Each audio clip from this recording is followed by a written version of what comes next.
Light is responsible for everything we see on the big screen. Or spectacle, magic. Just as often as cinematographers use light to tell a story, they also use darkness.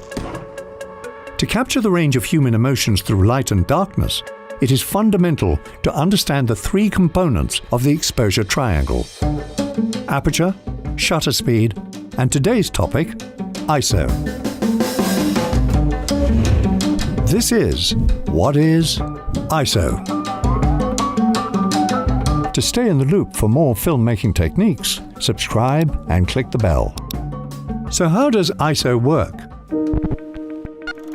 Back when filmmakers shot exclusively on film, different film stocks had different speeds or sensitivities to light.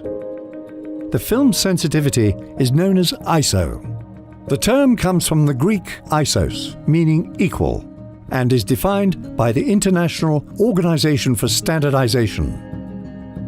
ISO sets various international standards for everything from country codes to medical devices. In today's digital camera technology, ISO is used for the sensitivity of a camera's sensor rather than film. Aperture and shutter speed both physically control the amount of light let into the camera. In our previous episode on the exposure triangle, we discussed how aperture works like the pupil of an eye.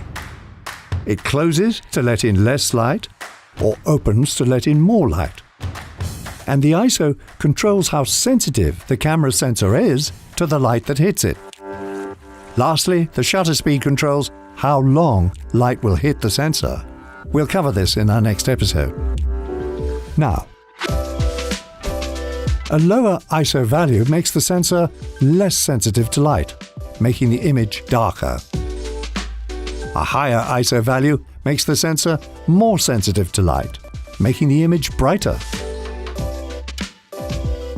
When determining the exposure of a shot, it is most common to adjust your ISO after your aperture and shutter speed are set. So why would a cinematographer change their ISO? Let's look at a couple of different scenarios, starting with low light situations. The film 1917 spans various long takes to create an immersive 360-degree experience. This meant that cinematographer Roger Deakins had to light many of the darker scenes with practical lights visible on screen.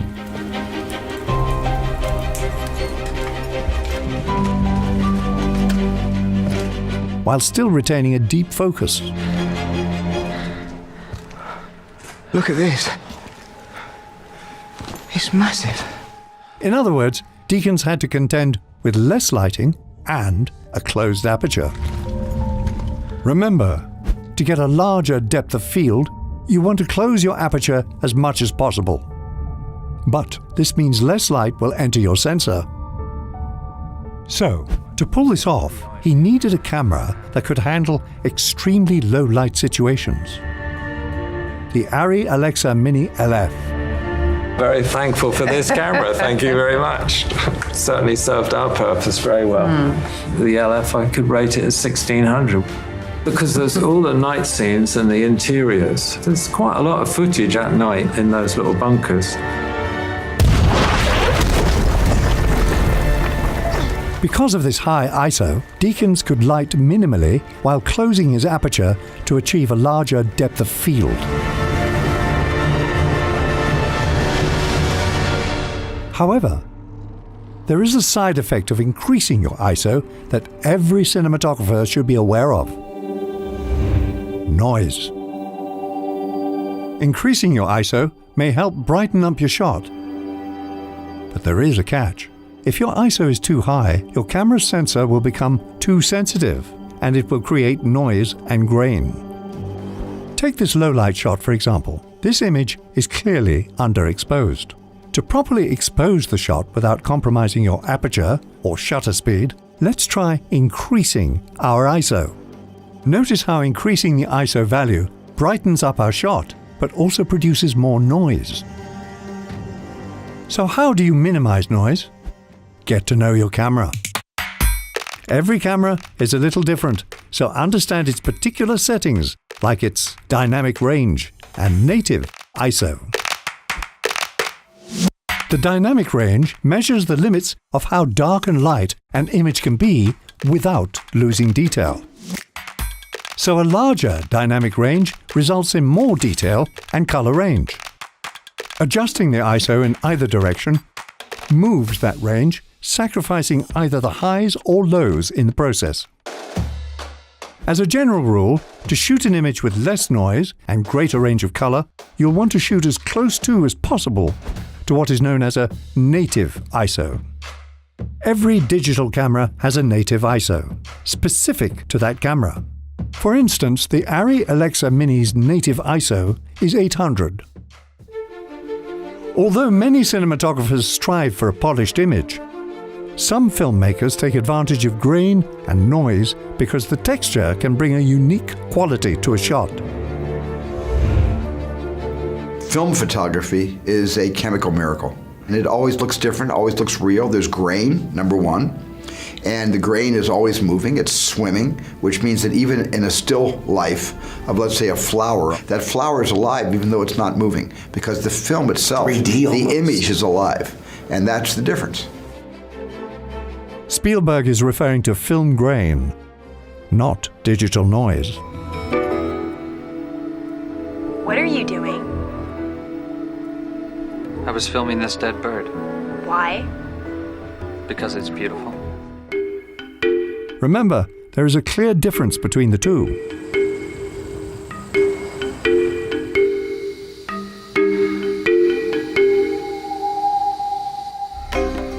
An image captured on a film strip produces film grain during the chemical bath it takes when it's being converted. You never quite know what you're going to get after the film takes a bath and exposes the positive from the negative. This is not to be mistaken for noise, which is when ISO is pushed too far on a digital camera, producing less desirable artifacts. However, some filmmakers intentionally use a high ISO value to create noise, to create an analog style, reminiscent of film grain. Cinematographer Brandon Trost uses this quality in the film The Disaster Artist. God, it's this real Hollywood movie. Everyone set? Yeah. Ready and action? Trost shot the movie at 3200 ISO and added additional grain in post, purely for style. I think I don't like things that look super nice. It gives you a variety, stuff that's interesting, texture, stuff that you can reach out and touch, and that's sort of what I'm always after a little bit. Whether your cinematography style utilizes low or native ISO values for a polished look, or you're looking to use higher ISO values to produce noise stylistically, What a story, Mark. Cut! understanding ISO is crucial in achieving the shot you envision. And to fully understand ISO, you must learn how it works with aperture and shutter speed within the exposure triangle. In the description, you'll find a link to download a free ebook on the exposure triangle and how each of the 3 settings work in combination. Did any shots come to mind as we covered ISO? Share your favorites in the comments below. In the next episode, we'll explore shutter speed and how it's used to control light and motion. We've got new content every week. Click subscribe and ring the bell to find out what we do next. We'll see you in the next one.